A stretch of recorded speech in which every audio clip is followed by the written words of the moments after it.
Board of Intermediate Education, Telangana. Welcome to Vocational Tourism and Hospitality Management, first year students. Paper 3, Front Office Operations and Computer Application. First unit, Introduction to Hospitality Industry. Topic is Evolution and Growth of Hospitality Industry and Classification of Hotels. This is M. Mahendra Reddy, Junior Lecturer in Tourism and Hospitality Management, Government Junior College, Vemlavada, Rajanna Sircilla District.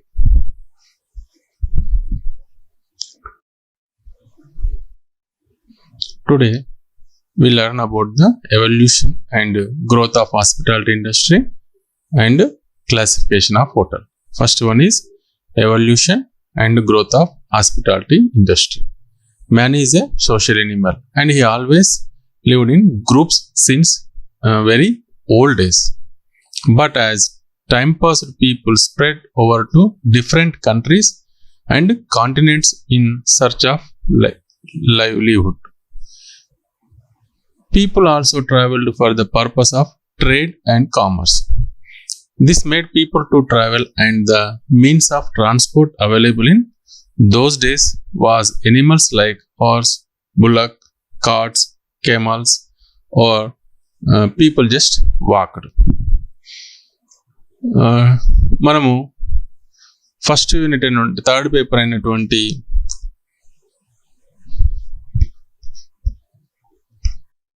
Front office operations and computer applications పేపర్లో first unit అయినటువంటి introduction to hospitality ఇండస్ట్రీలో evolution and growth of hospitality industries గురించి మనం తెలుసుకుందాం. అంటే hospitality పరిశ్రమ అనేది ఎలా పరిణామం చెందింది, దాని యొక్క అభివృద్ధి గురించి మనం ఇక్కడ వివరంగా తెలుసుకుందాం. మానవులు పూర్వకాలం నుండి ఇప్పుడు కూడా ఒక సమూహంగా జీవించినటువంటి వారు. కానీ కొంతకాలం తర్వాత మారుతున్నటువంటి పరిస్థితులకు అనుగుణంగా జీవనోపాధి కోసము వివిధ ప్రాంతాలు లేదా దేశాలు అలాగే ఖండాలకు కూడా వ్యాపించారు. ఇలా వ్యాపించిన తర్వాత వారి వ్యాపార వాణిజ్య అభివృద్ధి కొరకు వివిధ ప్రాంతాలకు ప్రయాణించేవారు. ఆ సమయంలో ఆ పూర్వకాలంలో వివిధ ప్రాంతాలకు వెళ్ళడానికి ప్రజలు ఎక్కువగా గుర్రాలను, ఎడ్ల బండ్లను, ఒంటెలను మరియు లేదా కాలినడకన నడుచుకుంటూ వివిధ ప్రాంతాలకు వెళ్ళేవారు.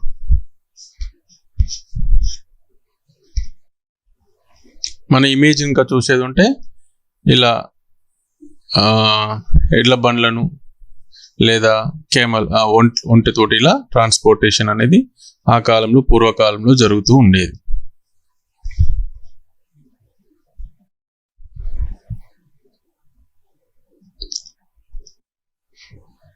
As there were neither well-laid roads for facilities available, people had to travel through rough routes passing mountains, forests, water bodies, etc. As it used to take days and night to reach a particular destination, travelers rested for the night and continued their journey in the day. These travelers rested under huge trees and tied their animal to the tree, but neither the traveler nor the animals were safe as they were open to the attack of wild animals and also rain and storm. As the travelers traveled, they passed through several villages. అలాగే ఇలా ప్రజలు వివిధ ప్రాంతాలను ప్రయాణించడానికి వారికి ఆ సమయంలో సరైనటువంటి రవాణా మార్గాలు ఉండేవి కావు. చాలా కష్టమైనటువంటి మార్గాల ద్వారా, అనగా డీపెస్ట్ అంటే కొండల నుండి గుట్టలు లేదా అడవులు లేదా వాటర్ బాడీస్, నీటి మార్గాలు మొదలైనటువంటి వాటి ద్వారా ప్రయాణించాల్సి వచ్చేది. ఇలా కొన్ని రోజుల పాటు ఇలాంటి ప్రాంతాల ద్వారా ప్రయాణించేవారు. అలా ఆ సందర్భంలో రాత్రి సమయంలో రెస్ట్ తీసుకోవడానికి, విశ్రాంతి తీసుకొని ఉదయం వాళ్ళు మళ్ళీ తమ ప్రయాణాన్ని కొనసాగించేవారు. ఇలా పొద్దున రోజంతా మార్నింగ్ సమయంలో ప్రయాణిస్తూ రాత్రి సమయంలో ఏదో ఒక ప్రాంతంలో రెస్ట్ తీసుకునేవాళ్ళు. ఇలా రాత్రి సమయంలో వీరికి మరియు వీరి జంతువుల విశ్రాంతి కొరకు అతి పెద్ద పెద్ద చెట్టులను లేదా చెట్టు తొర్రలలో విశ్రాంతి తీసుకునేటువంటి వారు ఆ కాలంలో. ఇలాంటి సందర్భంలో అడవి జంతువులు, వైల్డ్ ఎనిమల్స్ అలాగే వీరిపై మరియు వీరి జంతువులపై కూడా దాడి చేసేవి. అలాగే వర్షము, తుఫాన్ లాంటి వాటి ద్వారా కూడా వీరికి ఇబ్బంది పడేవారు. ఇలా ఇబ్బంది పడుతూ కొన్ని రోజుల పాటు ప్రయాణించే సందర్భంలో కొన్ని గ్రామాల ద్వారా గుండా అప్పుడు ప్రయాణించేటువంటి వారు. You can see this image. It has a rough roads, some huge trees, mountains, hills etcetera. మీరు ఈ ఇమేజ్ కనుక ఒకసారి పరిశీలిస్తే ఇందులో వాళ్ళు రెస్ట్ తీసుకునేటువంటి అంటే హ్యూజ్ ట్రీస్, పెద్ద పెద్ద చెట్టు తొర్రలను కేంద్రంగా చేసుకొని ఇలాంటి చెట్టు దగ్గర విశ్రాంతి తీసుకునేవారు. అలాగే కాలినడకన ఉన్నటువంటి హిల్స్, ఇలాంటి హిల్స్ను దాటుతూ ప్రయాణించేటువంటి వారు పూర్వకాలంలో.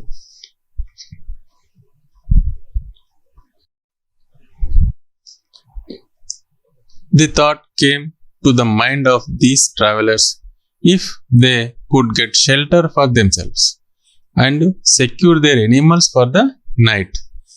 They requested the villagers to provide the facility to rest for the night, and few villagers extended the facility of providing shelter in exchange for some goods or products. This practice continued for some time, and the traveler requested for food and beverages. It was served by the host family who provided the facility.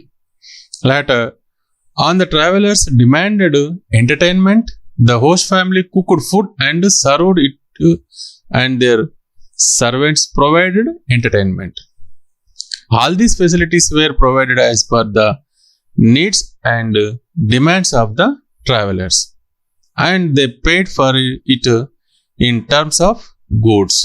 Thus, what started as night shelter for the provided food and beverage, comfort and for the entertainment to the travelers. Thus emerged the inns which provided the basic facilities of food and accommodation.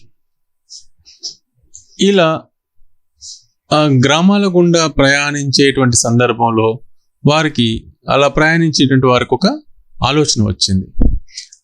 ఆ ప్రయాణికులకు మరియు వారితో వచ్చేటువంటి ఆ జంతువుల రక్షణ కొరకు కొన్ని గ్రామాలలో రాత్రి సమయంలో విశ్రాంతి తీసుకోవడానికి షెల్టర్లను ఏర్పాటు చేయాలని గ్రామస్తులను రిక్వెస్ట్ చేశారు, కోరారు. కొన్ని గ్రామాలలో మొదటిసారిగా విశ్రాంతి కొరకు షెల్టర్లని ఇప్పుడు ఆ కాలంలో ఏర్పాటు చేశారు. ఈ షెల్టర్ని ఉపయోగించుకున్నందుకు గాను ఇలా ప్రయాణించేటువంటి వారి వద్ద గల వస్తువులని అందించేవారు. ఇలా కొంతకాలం గడిచిన తర్వాత గ్రామాలలో షెల్టర్ నిర్వహించే వ్యక్తులని ప్రయాణికులు ఆహార పానీయాలు అందించాలని కూడా కోరారు. అలా కొన్ని గ్రామాల్లో ఈ షెల్టర్ నిర్వహించే కుటుంబాలు ఆ వసతి సదుపాయంతో పాటు వీరికి ఈ వచ్చేటువంటి ప్రయాణికులకి ఆహార పానీయాలను కూడా అందించారు. అలాగే ఇక్కడ హోటల్స్ ఏర్పాటుకి ఇక్కడే పునాది పడిందని మనం చెప్పవచ్చు. అంటే ఇక్కడ హోటల్ అంటే accommodation and food and beverage, ఇలాంటి 3 సదుపాయాలు అందించేటువంటి వాటిని మనం హోటల్ అని పిలుస్తూ ఉంటాము. అలా హోటల్కు పునాది పడినటువంటి ఎక్కడ అంటే ఈ కాలంలోనే. ఇలా కొంతకాలం గడిచిన తర్వాత ప్రయాణికులు మరికొన్ని కోరిక మేరకు ఆహార పానీయాలతో పాటు ఎంటర్టైన్మెంట్, వినోద కార్యక్రమాలను కూడా అందించాలని కోరగా ఆ ఫెసిలిటీని కూడా ఆ సదుపాయాలను కూడా వాళ్ళు అందించడం జరిగింది. ఇలా ప్రయాణికులకు కావాల్సినటువంటి అవసరాలను అందిస్తూ దానికి ప్రతిఫలంగా వివిధ వస్తువులను లేదా సరుకులను తీసుకునేటువంటి వారు.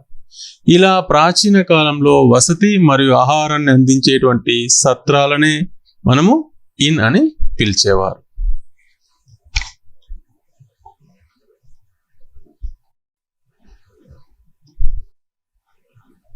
International perspective inns continued for several hundreds of years. The Industrial Revolution gave new dimension to the inns. It was the Europeans who took the lead in developing the hotel industry, and then it was the French who contributed in a major for the expansion of hotels. It was the City Hotel in New York, built in the year 1794, that formed the landmark for hotel industry. This was the first hotel which was built solely for business purpose. Later on, major hotels and chains of hotels like Bristol, Waldorf, Astoria, Caesarits, Claridge's, Maple, Statler, Hilton, Hyatt, Holiday Inn, Ramada, etc. grow up. You can see this image. First hotel in hotel industry, City Hotel in New York. ఇలా ప్రయాణికులకి కావాల్సినటువంటి main అంటే ప్రధానమైనటువంటి అవసరాలైనటువంటి వసతి మరియు ఆహారాన్ని అందించేటువంటి సత్రాలు ప్రపంచవ్యాప్తంగా అనేక వందల సంవత్సరాలు సేవలను అందించాయి. అన్ని ప్రాంతాలలో ఈ రకమైనటువంటి సేవల్ని ప్రయాణికుల కొరకు అందించడం జరిగింది. దీనిని ఆధారంగా చేసుకునే యూరోపియన్లు హోటల్ పరిశ్రమను ఏర్పాటు చేయడానికి మరియు అభివృద్ధి చేయడానికి ముందడుగు వేశారు. అలాగే ఫ్రెంచ్ వారు ప్రధాన హోటల్ అభివృద్ధికి కృషి చేశారు. వీటి ఆధారంగానే సిటీ హోటల్స్ని 1794 సంవత్సరంలో న్యూయార్క్లో ఏర్పాటు చేశారు. ఇది హోటల్ పరిశ్రమకి మైలురాయిగా చెప్పవచ్చు. అలా 1794లో ఏర్పాటు చేసినటువంటి న్యూయార్క్ హోటల్ని మనం ఇక్కడ ఇమేజ్లో ఒకసారి పరిశీలించవచ్చు. అలాగే ఇది పూర్తిగా వ్యాపారం కొరకు ఏర్పాటైన హోటల్గా దీనిని చెప్పవచ్చు. అలాగే ఆ తర్వాత ప్రపంచవ్యాప్తంగా Bristol, Waldorf, Astoria, Caesar Ritz, Claridges, మాపిల్, Statler, Hilton, Hyatt, Holiday Inn, Ramada మొదలైన వాటిని ఏర్పాటు చేసి ఆ హోటల్స్ని వాటన్నిటినీ కూడా అభివృద్ధి చేయడం జరిగింది.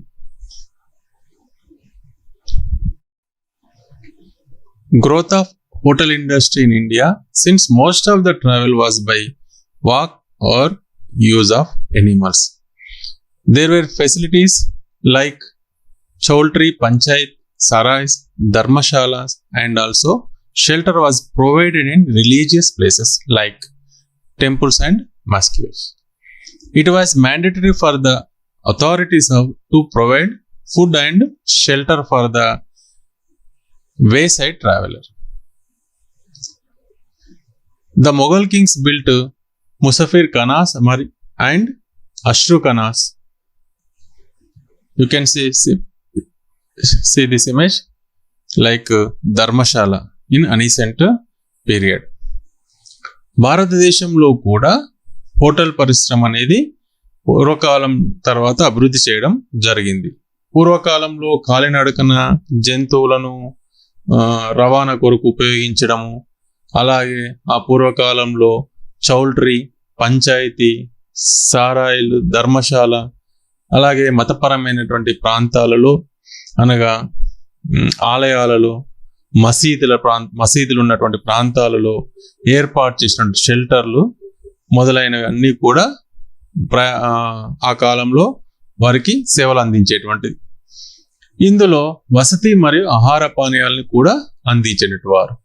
మొఘల్స్ రాజులు కూడా విశ్రాంతి కొరకు ముసఫిర్ ఖనాస్ మరియు అష్రో ఖనాస్ అనేటువంటి వాటిని ఏర్పాటు చేయడం జరిగింది.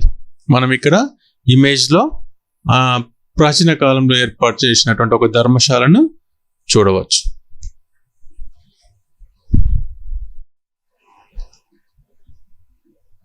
It was in the year 1840 Pallenji Pestonji opened the first hotel in Bombay. Later on, Auckland Hotel was started in Calcutta. In the year 1903, Tata built the Taj Mahal Hotel, which was the first hotel in international standards in India. It was during this period that India Tourism Development Corporation, like ITDC, set up Ashoka Group of Hotels. Later on, Oberoi started East Indian Hotels Limited in Calcutta in the year of 1946. Next, Hotel Ambassador was opened in New Delhi in the year of 1946. In the year 1961, Clark's Group of Hotels was set up. Next, Welcome Group opened Chola Sheraton in the year 1975. భారతదేశంలో మొదటిసారిగా 1840వ సంవత్సరంలో పల్లెంజీ పెస్టోంజీ అనేటువంటి వ్యక్తి బాంబేలో ఒక హోటల్ని ఏర్పాటు చేశాడు. ఆ తర్వాత కాలంలో అక్లాండ్ హోటల్ అనేటువంటిది కలకత్తాలో కూడా ప్రారంభించబడి జరిగింది. ఆ తర్వాత కాలంలో టాటా మొదటిసారిగా అంతర్జాతీయ ప్రమాణాలతో 1903వ సంవత్సరంలో తాజ్ మహల్ హోటల్ని ఏర్పాటు చేశారు. ఆ 1903వ సంవత్సరంలో ఏర్పాటు చేసినటువంటి ఆ తాజ్ మహల్ హోటల్ని మనము ఈ ఇమేజ్లో చూడవచ్చు. ఈ కాలంలోనే భారత పర్యాటక అభివృద్ధి సంస్థ అయినటువంటి ఐటిడిసి, ఇండియన్ టూరిజం డెవలప్మెంట్ కార్పొరేషన్ వారు అశోక గ్రూప్ హోటల్స్ను కూడా ఏర్పాటు చేశారు. ఆ తర్వాత కాలంలో ఓబెరాయ్ 1946వ సంవత్సరంలో ఈస్ట్ ఇండియా హోటల్స్ని కల్కటాలో ప్రారంభించాడు.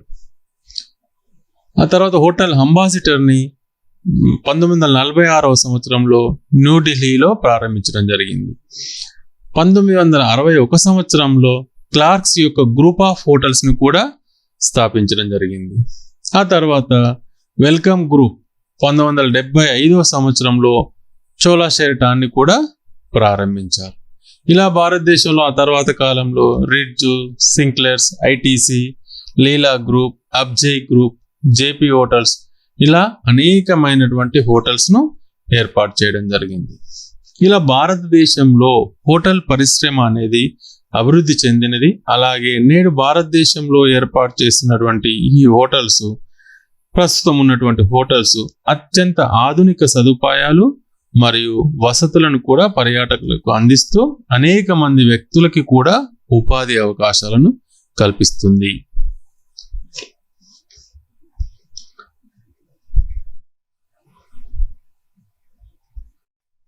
Next, classification of hotels.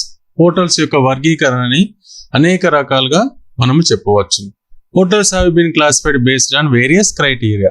చాలా రకాలుగా మనము చాలా అంశాలను ఆధారంగా చేసుకొని చేసినప్పటికీ ప్రధానంగా ఇక్కడ మనము హోటల్స్ని 3 టైప్స్గా 3 రకాలుగా విభజించాం. Based on size, based on target market, levels of service. వీటి గురించి మనము క్లియర్గా తెలుసుకుందాం. బేస్డ్ ఆన్ సైజ్ను ఆధారంగా చేసుకుని మనము small hotels, medium sized hotels, large hotels, very large hotels అని డివైడ్ చేయడం జరిగింది. Second one is based on target మార్కెట్ని ఆధారంగా చేసుకొని group hotels, family hotels, business hotels, corporate hotels అని వర్గీకరించడం జరిగింది. అలాగే సర్వీస్, లెవెల్స్ ఆఫ్ సర్వీస్ని ఆధారంగా చేసుకొని full service hotels, limited service hotels, mid market hotels అని 3 రకాలుగా విభజించడం జరిగింది. First one is based on సైజ్ను ఆధారంగా చేసుకొని ఇక్కడ మనము 4 టైప్స్ 4 రకాలుగా విభజించడం జరిగింది. సైజ్ అనగానే అందులో ఉన్నటువంటి ఎన్ని రూమ్స్ ఉన్నాయో దాన్ని బేస్ చేసుకొని మనం ఇక్కడ బేస్డ్ ఆన్ సైజ్ అని చెప్పడం జరుగుతుంది. First one is small hotel. A hotel having up to 25 rooms. Example small lodges. అంటే స్మాల్ హోటల్ అంటే 1 నుంచి 25 వరకు రూములు కనుక కలిగి ఉంటే వాటిని మనం స్మాల్ హోటల్స్ అని పిలుస్తుంటాము. వాటికి ఉదాహరణగా స్మాల్ లాడ్జెస్ను చెప్పవచ్చు. Second one is medium sized hotels. A hotel having 26 to 100 rooms. For example 2 and 3 star hotels. అంటే మీడియం సైజ్ హోటల్ 26 నుంచి 100 రూములు కనుక కలిగి ఉంటే దాటిని మనం మీడియం సైజ్ హోటల్స్ అని పిలుస్తుంటాము. వాటికి ఉదాహరణగా 2 star and 3 star hotels ని చెప్పవచ్చు. Third one is large hotels. A hotel having 101 to 300 rooms. 101 నుంచి 300 వరకు రూములు కనుక కలిగి ఉంటే వాటిని మనం లార్జ్ హోటల్స్ అంటాము. వీటికి ఎగ్జాంపుల్గా 4 star and 5 star హోటల్స్ని చెప్పవచ్చు. అలాగే fourth one is very large hotel. A hotel with more than 300 rooms. అంటే 300 రూమ్ల కంటే ఎక్కువ రూమ్స్ కనుక కలిగి ఉంటే దాన్ని మనం వెరీ లార్జ్ హోటల్ అని పిలుస్తుంటాము. దీనికి ఉదాహరణగా 5 star డీలక్స్ అండ్ లగ్జరీ హోటల్స్ని చెప్పవచ్చు. Second one is based on target market. First one is group hotel. These are hotels that cater to the groups. At least 15 people traveling together is considered as a group. The groups have the advantages of getting discounted rates for the room. These type of hotels located in the tourist places. Group hotels అంటే ఇది ప్రత్యేకంగా ఒక సమూహంగా సందర్శించేటువంటి పర్యాటకుల కొరకు, వ్యక్తుల కొరకు ఏర్పాటు చేసినటువంటి హోటల్స్ని గ్రూప్ హోటల్స్ అంటాము. ఈ గ్రూప్ హోటల్గా అంటే అట్లీస్ట్ 15 మంది వ్యక్తులు కనుక ట్రావెల్ చేసే వాళ్ళను గ్రూప్గా హోటల్ వారు పరిగణించడం జరుగుతుంది. ఇలా ఎవరైతే గ్రూప్గా పరిగణించబడుతూ ఉంటారో వాళ్ళకి ఇలాంటి గ్రూప్ హోటల్స్లో ప్రత్యేకమైనటువంటి డిస్కౌంట్, రాయితీని కూడా అందించడం జరుగుతుంది. ఇలాంటి గ్రూప్ హోటల్స్ ఎక్కువగా కూడా పర్యాటక ప్రదేశాలైనటువంటి నదులు, సరస్సులు, పుణ్యక్షేత్రాలు ఇలాంటి ప్రాంతాలలో ఎక్కువగా గ్రూప్ హోటల్స్ని ఏర్పాటు చేయడం జరుగుతూ ఉంటుంది. Second one is family hotel. These are hotels that provide family accommodation. The hotels have cottages which will have living room, bedroom and kitchen attached. A family can comfortably stay and cook food to their own taste. For example, resorts. Family hotel అంటే ఒక కుటుంబం కొరకు ఏర్పాటు చేసినటువంటి హోటల్స్ని మనం family hotels అని పిలుస్తుంటాము. Family accommodation, వాళ్ళకు ఫ్యామిలీకి కావాల్సినటువంటి వసతి సదుపాయాలన్నీ కూడా ఈ ఫ్యామిలీ హోటల్లో అందించడం జరుగుతుంది. ఇలాంటి ఏర్పాటు చేసినటువంటి హోటల్స్లలో, కాటేజెస్లలో విల్ హ్యావ్ లివింగ్ రూమ్ అంటే వాళ్ళకు లివింగ్ రూమ్తో పాటు బెడ్రూము, కిచెన్ అటాచ్గా ఉంటుంది. ఇలా కిచెన్ అటాచ్గా ఉండడం వల్ల వారికి కావలసినటువంటి ఫుడ్ని వారికి ఇష్టమైనటువంటి విధంగా కుక్ చేసుకునేటువంటి సదుపాయాన్ని కూడా ఈ ఫ్యామిలీ హోటల్స్ అనేవి అందిస్తున్నాయి. వీటికి ఉదాహరణగా మనము రిసార్ట్స్ని చెప్పవచ్చు. Third one is business hotel. These are the type of hotels that cater to the business persons. Businessmen generally require the latest facilities such as business center, internet, fax, gym, coffee shop, 24 hours room service, etc. These are ఈ రకమైనటువంటి business హోటల్స్ని ప్రత్యేకంగా వ్యాపార సంబంధించిన వ్యక్తుల కొరకు ఏర్పాటు చేయడం జరుగుతుంది.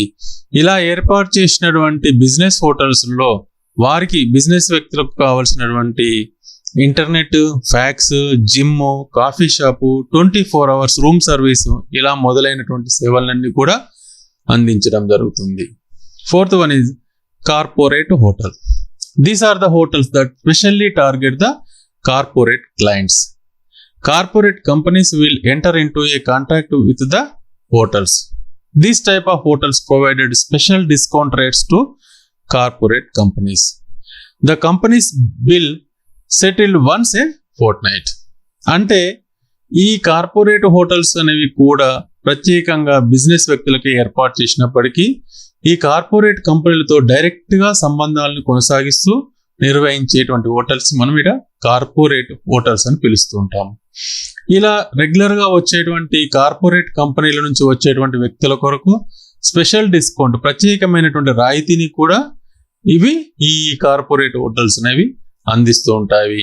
అలాగే దీని యొక్క బిల్లుని 15 రోజులకు ఒకసారి కార్పొరేట్ కంపెనీలు ఈ హోటల్ వారికి చెల్లించడం జరుగుతుంది. ఇందులో కూడా బిజినెస్ హోటల్కి సంబంధించిన అన్ని సదుపాయాలు ఇందులో ఏర్పాటు చేయడం జరుగుతుంది. Third one is levels of service. అంటే అవి అందిస్తున్నటువంటి సేవల్ని ఆధారంగా చేసుకొని మనం ఇక్కడ 3 రకాలుగా చెప్పవచ్చు. First one is full service hotel. These are hotels that provide all facilities like restaurants, room service, meeting spaces, bell staff etcetera. This type mainly provided accommodation and food. Full service hotel అంటే ఇక్కడ అన్ని రకాలైనటువంటి సదుపాయాలు అందించడం జరుగుతుంది. అన్ని రకాల సదుపాయాలు అంటే restaurant, room service, meeting space, bell staff ఇలా మొదలైనటువంటి అన్ని సదుపాయాలు గెస్ట్లకు అందించడం జరుగుతుంది. ప్రధానంగా ఇందులో మనకు అకామిడేషన్తో పాటు ఫుడ్ సదుపాయం కూడా కలిగి ఉంటే దాన్ని ఫుల్ సర్వీస్ హోటల్ అని పిలుస్తూ ఉంటాము. Second one is limited service hotel. These are hotels that provide comfortable accommodation but food and beverage facilities and meeting space may be absent. అంటే ఈ రకమైనటువంటి హోటల్స్లో, లిమిటెడ్ సర్వీస్ హోటల్స్లో కేవలము అకామిడేషన్, అద్భుతమైనటువంటి మంచి అకామిడేషన్ మాత్రమే అందించడం జరుగుతుంది. ఫుడ్ అండ్ బెవరేజ్ సదుపాయాలు ఈ లిమిటెడ్ సర్వీస్ హోటల్స్లో అందించబడదు. Third one is mid market. Here the level of service is a combination of both the limited and full service hotel. Full service hotel in a place may be a limited service in another place. Mid market hotel అంటే పరిస్థితులకు అనుగుణంగా combinations అంటే 2 రకాలుగా పనిచేసేటువంటి hotels ని మనం ఇక్కడ mid market hotels అని పిలుస్తుంటాం. అంటే ఇది ఫుల్ సర్వీస్ హోటల్ గా సేవలను అందిస్తుంది, అలాగే లిమిటెడ్ సర్వీస్ హోటల్ గా 2 రకాలుగా సేవలు అందించేటువంటి హోటల్స్ ని మిడ్ మార్కెట్ అంటాం. అంటే ఒక పేరుతో ఏర్పాటు చేసినటువంటి హోటల్స్ కొన్ని ప్రాంతాలలో లిమిటెడ్ సర్వీస్ గా సేవలు అందిస్తుంది, అలాగే మరికొన్ని ప్రాంతాలలో ఫుల్ సర్వీస్ గా కూడా సేవలు అందించేయడానికి అవకాశం ఉండేటువంటి దాన్నే మనము మిడ్ మార్కెట్ హోటల్స్ అని పిలుస్తుంటాం. ఇలా లెవెల్స్ ఆఫ్ సర్వీస్ ని 3 రకాలుగా చెప్పవచ్చు. అసైన్మెంట్. ఇందులో short answer questions. First one is write any 2 hotels based on size. సైజును ఆధారంగా చేసుకొని ఏవైనా 2 హోటల్స్ గురించి రాయాల్సి ఉంటుంది. Second one is expand ITDC. ITDC అనేటువంటి పదాన్ని విస్తరించి రాయాలి. Indian tourism development corporation.